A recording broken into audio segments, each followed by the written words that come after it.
ដោយដែលលោកអ្នកស្ដាប់បានជ្រាបរួចមកហើយនៅក្នុងកម្មវិធីយល់ដឹងអំពីច្បាប់លើកមុនថាការកាន់កាប់ដីធ្លីឬការកាន់កាប់អចលនវត្ថុជាទូទៅអាចមានទ្រង់ទ្រាយពីរជាការកាន់កាប់ក្នុងឋានៈជាភូគីឬក៏ការកាន់កាប់ក្នុងឋានៈជាម្ចាស់ដីឬកម្មសិទ្ធិករអ្នកកាន់កាប់ដីធ្លីទោះជាក្នុងរូបភាពណាមួយក៏ដោយជាម្ចាស់កម្មសិទ្ធិក៏ដោយគ្រាន់តែជាភូគីក៏ដោយសុទ្ធតែមានសិទ្ធិសុំបានកាន់កាប់ដើម្បីទុកជាភស្តុតាងផ្លូវច្បាប់បញ្ជាក់អំពីសិទ្ធិរបស់ខ្លួននៅលើដីនេះដោយការកាន់កាប់ដីធ្លីអាចធ្វើឡើងក្នុងរូបភាពពីរបានកាន់កាប់ក៏មានពីរប្រភេទដែរគឺបានភោគៈនិងបានកម្មសិទ្ធិសូមស្ដាប់ការពន្យល់របស់លោកសសវណ្ណសូមជម្រាបជូនថាបានក្នុងការចុះបញ្ជីដំបូងមានពីរប្រភេទជាភោគៈនិងជាកម្មសិទ្ធិហើយបានភោគៈហ្នឹងយើងឲ្យឈ្មោះថាបានសម្គាល់សិទ្ធិកាន់កាប់ប្រើប្រាស់ដីធ្លីអ្នកខ្លះគេហៅថាបានស្លាប់មន់វារូបវាដូចស្លាប់មន់ហ្នឹងនៅលើហ្នឹងផាតការនោះចេញដោយអតីតការិយាល័យសុយដីខេត្តក្រុងចាប់ពីឆ្នាំ1989ដល់ឆ្នាំ1995ការិយាល័យសុយដីហ្នឹងស្ថិតនៅក្រោមក្រសួងកសិកម្មហើយបានសម្គាល់សិទ្ធិមួយទៀតដែលជាបានភោគៈដែរគឺបានសម្គាល់សិទ្ធិកាន់កាប់អចលនវត្ថុដែលត្រូវចេញចាប់ពីឆ្នាំ1995រហូតដល់បច្ចុប្បន្ន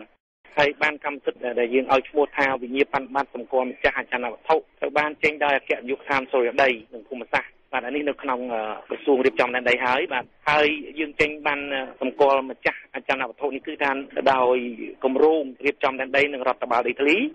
ចាប់តាំងពីឆ្នាំ2002រហូតមកដល់បច្ចុប្បន្នចំពោះបានភោគៈដើម្បីទទួលបានហ្នឹងតើគេត្រូវសុំទៅខាងអាជ្ញាធរណាបាទដើម្បីបានហ្នឹងគឺថាតាមរយៈការចុះបញ្ជីដំបូងដែលយើងឲ្យឈ្មោះថាការចុះបញ្ជីដាច់ដោយដុំបាទភោគីស្របច្បាប់ត្រូវស្នើសុំការចុះបញ្ជីហ្នឹងនៅការិយាល័យភូមិបាលស្រុកខណ្ឌក្រុងតាមរយៈលោកមេឃុំនិងចៅសង្កាត់ដែលក្បាលដីនោះតាំងនៅហើយតាមរយៈនេះលោកមេឃុំនិងចៅសង្កាត់លោកនឹងបញ្ជាក់អំពីក្បាលដីនិងម្ចាស់ដីទីមួយលោកបញ្ជាក់អំពីទីតាំងដីនោះនៅក្នុងឃុំរបស់គាត់ទេហើយមានព្រំបន្ទល់អ្នកណាខ្លះហើយបន្តមកទៀតលោកបញ្ជាក់អំពីប្រភពនិងការបរិច្ឆេទនៃការកាន់កាប់ដីព្រមទាំងស្ថានភាពនិងប្រវត្តិដីនេះពាក់ព័ន្ធទៅនឹងអត្តសញ្ញាណដីពាក់ព័ន្ធទៅនឹងអត្តសញ្ញាណរបស់ម្ចាស់ដីគឺមេឃុំចៅសង្កាត់លោកត្រូវបញ្ជាក់អំពីឈ្មោះ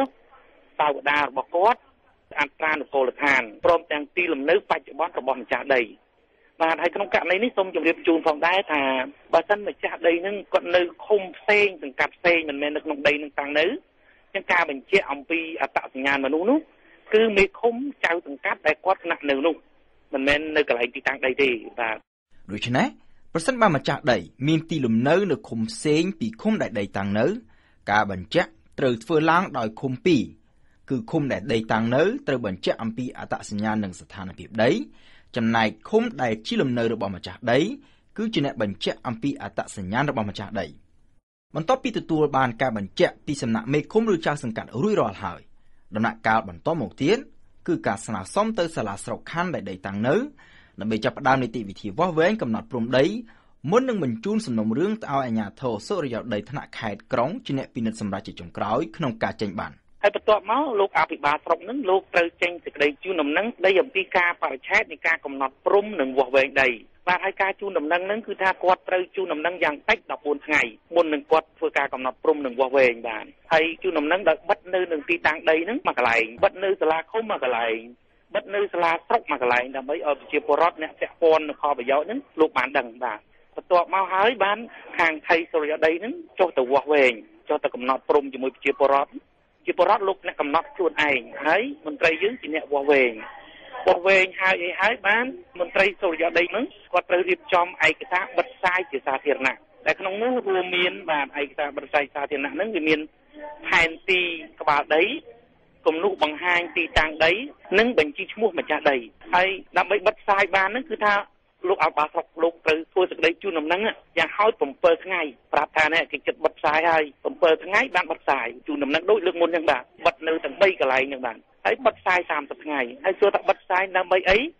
បាទដើម្បីឲ្យអ្នកដទៃដែលមានផលប្រយោជន៍នឹងលោកធ្វើការតវ៉ាបើមិនជាគ្មានការតវ៉ាទេក្នុងរយៈពេល30ថ្ងៃហ្នឹងផែនទីក្បាលដីហ្នឹងត្រូវគូសបញ្ចូលទៅក្នុងប្លង់សុរិយោដីដាច់ដុំហ្នឹង